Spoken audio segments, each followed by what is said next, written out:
Wewe Mchilo? Mchilo wewe? Jamani. Unajua kwa nini Mchilo amekuleta na kukuacha hapa? Hapana, sijajua. Wewe nani kwani? Utanijua tu. Mchilo amekuleta hapa ni kwa sababu wewe umekuwa kikwazo sana katika kuuza ile nyumba yenu. Na ametuma mtu aje akuue.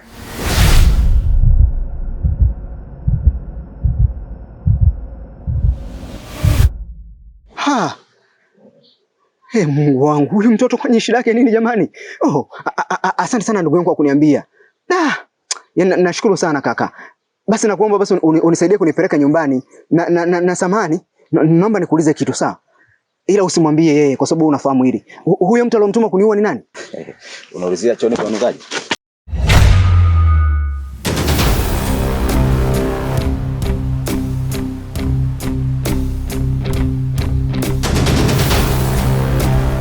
Vipi? Mbona unaogopa brother? Hivi ushe kuona kama muuaji anauawa?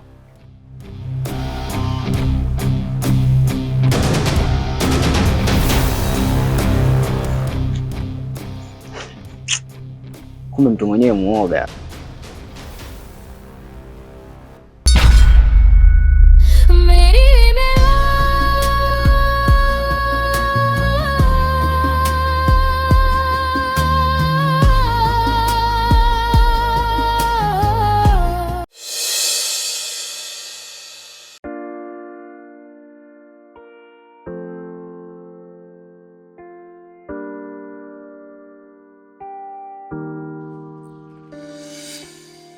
Silolichwa ni usiku wa giza, unatenda bila hata jiuliza, wako moyo unashindwa utuliza. No, unakosea.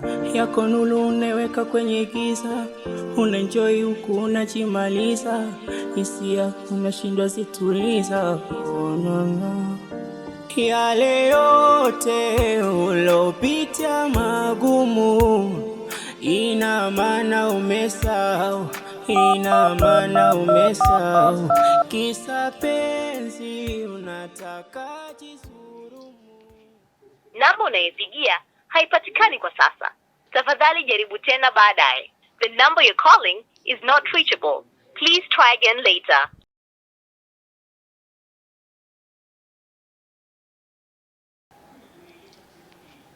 Namba unayopigia haipatikani kwa sasa. Tafadhali jaribu tena baadaye. The number you're calling is not... Mama mdogo.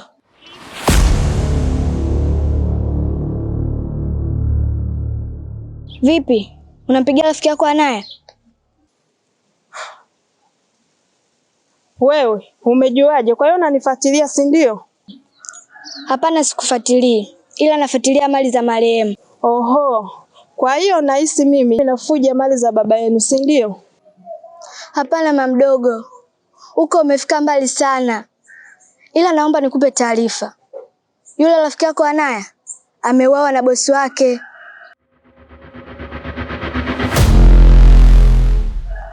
Hivyo usihangaike kumpigia simu. Ameuawa? Wewe Rebeka, umejuaje? Nimejua kwa sababu nilitaka kujua.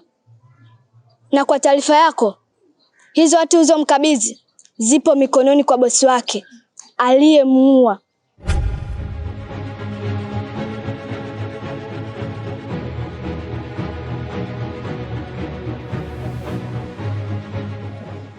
Jamani, nyumba yangu Rebeka. Rebeka, bosi wako unamjua? Niambie basi mwanangu, bosi wako unamjua? Unaenda wapi Rebeka? Rebeka!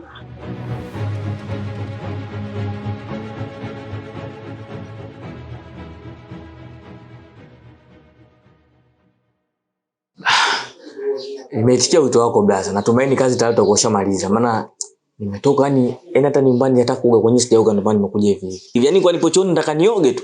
Ndio simu yako imeingia. Na nimekuja haraka haraka hapa. Niambie. Bwana mdogo, michezo unataka kuletea ya kitoto na sivyo. Yaani wewe kunipa maelekezo mimi nikamuua yule, alafu mtu mwenyewe anaona kabisa. Blaza naona vipi bwana? Blaza ino kebu kuwa serious bwana. Yule Deka ni mimi kaka yangu, sawa? Yule ni kipofu, haoni. Mimi kila siku nampeleka chooni, namtoa nje pale kibarazani. Unaniambiaje anaona? Yaani kama umeshindwa kazi useme bwana. Mimi nilijua tu bwana huwezi kuua bana. Sasa yani wewe yani sijui nini ambacho unachobisha. Mimi wametaka kuniua huyo bondeni hapo. Wewe sikiliza, naenda ukatafute mpango mwingine uachana nao.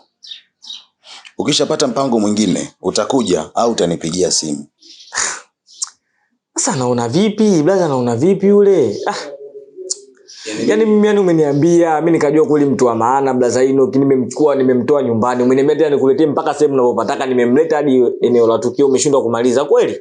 Kondo kuniambia ni mzimu, leo na maajabu gani? Mimi namleta kabisa, najua mtu ni kipofu. Anatembea barabarani kwa anajikwaji kwa na miguu nusu adondokee kwenye mto mule, mimi ndo nimemsaidia. Tena unaniambia eti anaona.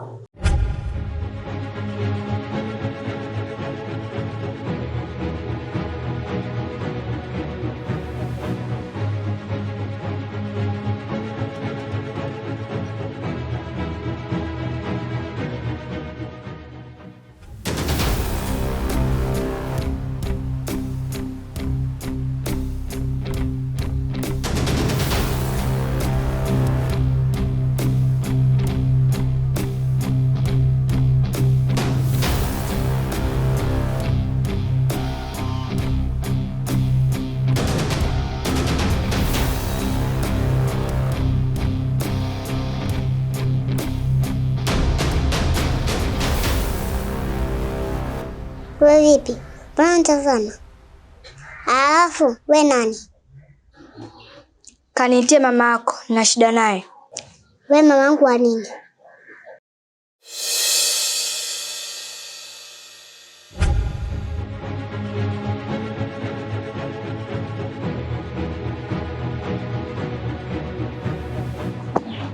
Shikamoo mama Nono. Marahaba, karibu. Nishakaribia. Nimekuja kuchukua hati zetu.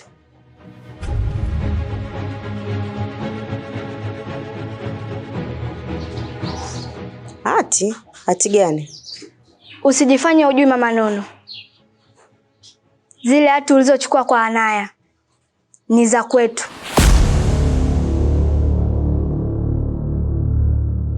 Hivyo naomba uzirudishe kwa amani tu, kwa sababu sitaki kumdhuru mtu yoyote kwenye familia yako. Unajua huyu mdogo wangu ni mjinga sana.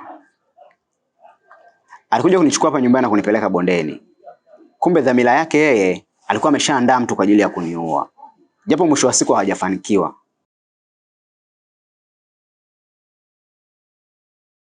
Hapana. Hakuwa na silaha yoyote yule muuaji. Ila alikuwa amebeba gogo tu, utafikiri anaenda kumuua nguruwe. Yaani kiufupi naona kama alikuwa hajajipanga juu ya hilo. Na hisi waliamini kwamba itakuwa ni rahisi kwa sababu mimi sioni.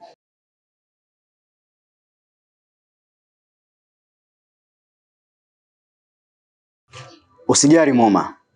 Niko makini zaidi ambapo unafikiria wewe. Cha muhimu wewe, tekeleza tu mpango ambao tumeupanga kwa upande wako wewe. Kuhusu mimi niachie mimi kila kitu.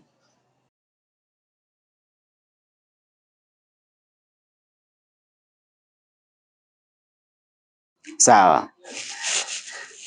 Nahisi mdogo wangu anakuja. Kwa tuwasiliane baadaye. Kwa heri.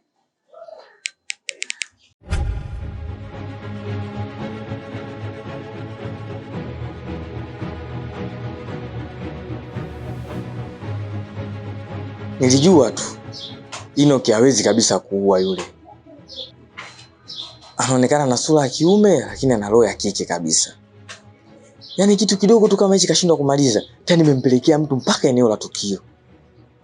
Lakini kashindwa kumaliza kazi kabisa. Anakuja eti mtu anaona. Huyu anaona huyu. Sikipofu kabisa huyu. Hapa namnyosha mikono hivi anione afa nasema. Nahisi kuna mtu hapa. Wewe nani? Kaka Dekan. Ni mimi hapa mdogo wako Mchilo. We mtoto, umetumwa na aliyekutuma mwambie sipo. Na hata siku nyingine ukirudi tena hapa kwangu, utarudi tena sio wewe. Utarudi ukiwa hauna roho. Nafikiri hata aliyekutuma atajuta. Sipendi mtu kuingia kwenye anga zangu, na maanisha nitakuua. Hizo hati unanipa au nipi? Hizo hati sikupi, fanya unachokifanya. Maana wewe ni mtoto mdogo sana kwangu.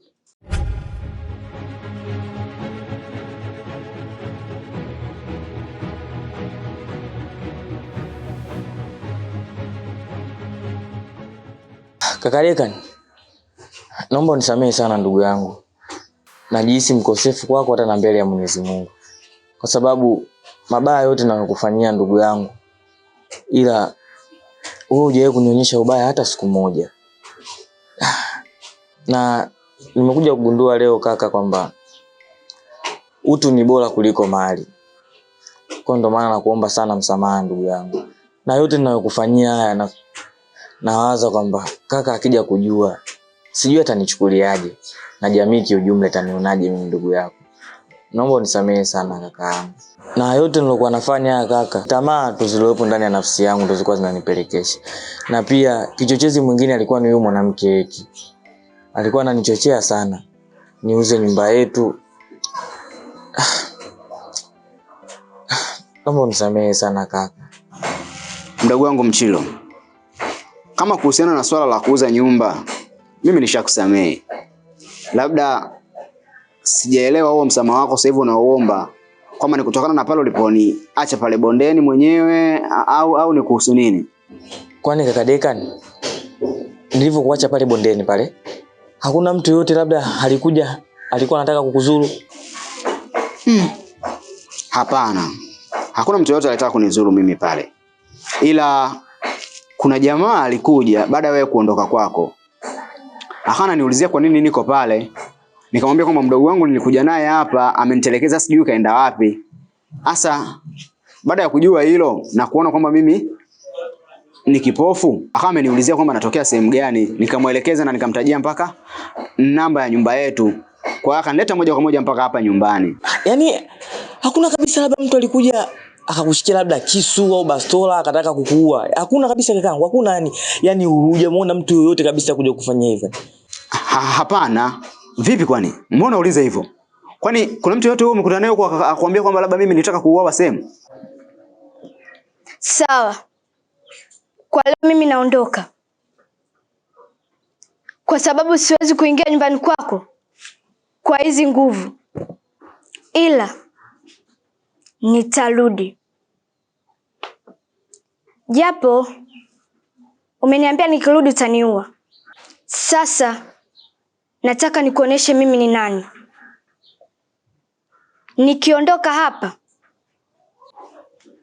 utapokea simu ya taarifa kuhusu mwanao Chituntu amefariki. Unajua chanzo ni nani? Ni mimi. Nataka ujue mimi ni nani.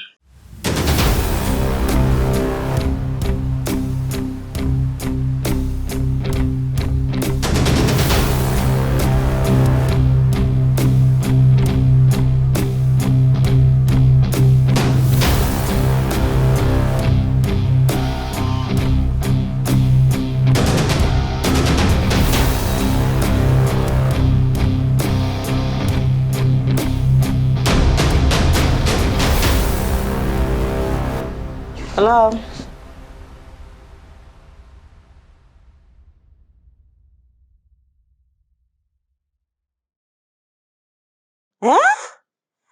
Amepata ajali?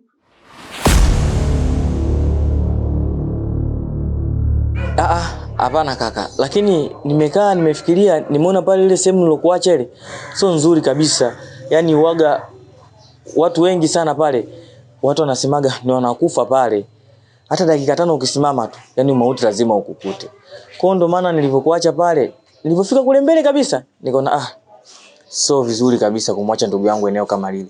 Nimerudi tena kwa kasi, yani kwa kasi hata sijui nisemaje. Nimetembea kama ndege lakini nimefika pale. Sijakuona kaka yangu na ndo maana nikakimbia haraka kuja nyumbani kukuangalia. Lakini nashukuru Mungu nimekukuta hapa ndugu yangu. Na ndo maana nimekuuliza hivi, yani hakuna mtu yote labda alikuja pale akataka kukuua? Usijali mdogo wangu, mimi nipo salama kabisa. Tumshukuru tu Mungu kwa hilo. Basi sawa kaka, ngoja niende ndani nikaandae chochote kitu maana najua hapo utakuwa una njaa. Sawa basi. Kama vipi nisaidie basi hata maji ya kunywa, maana nimekaa hapa na kiu kweli yani.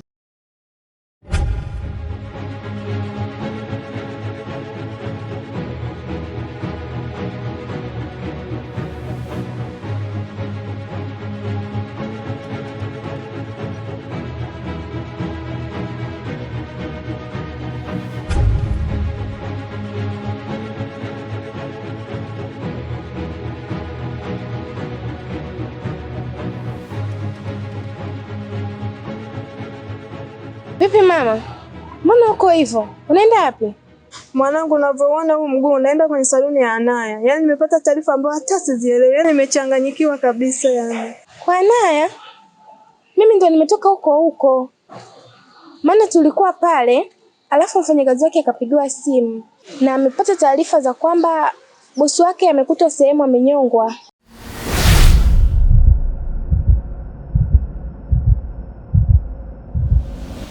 Mungu wangu, hivi kweli Anaya ameuawa? Maskini hati yangu mimi. Hati? Kwani alikuwa na hati zako?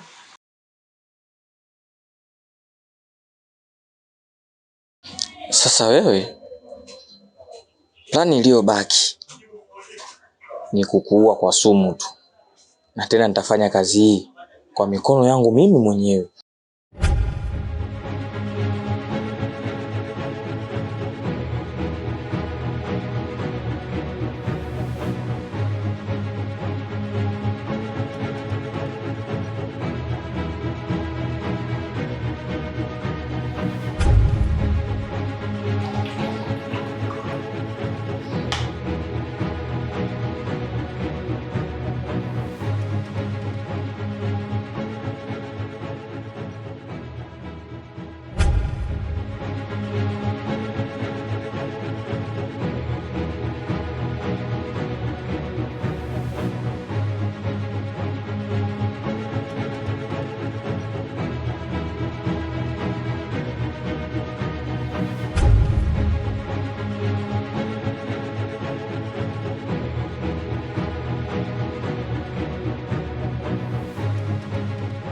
Ndio, Anaya nilimkabidhi hati yangu.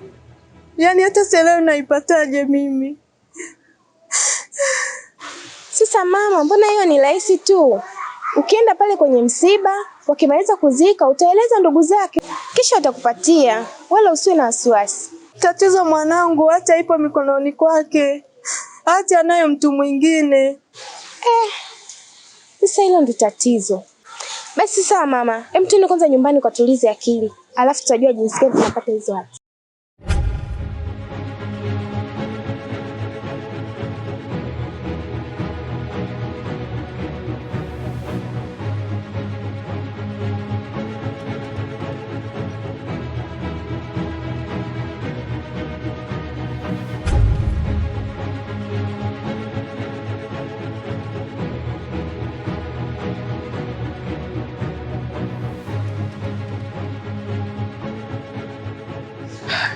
Kaka, haya hapa maji. Sawa.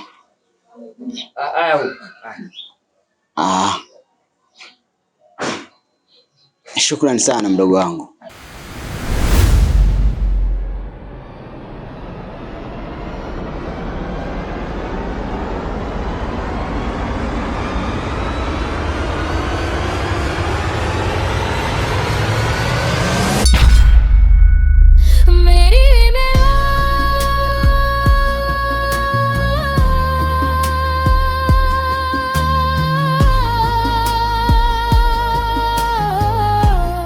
Naongea na wewe.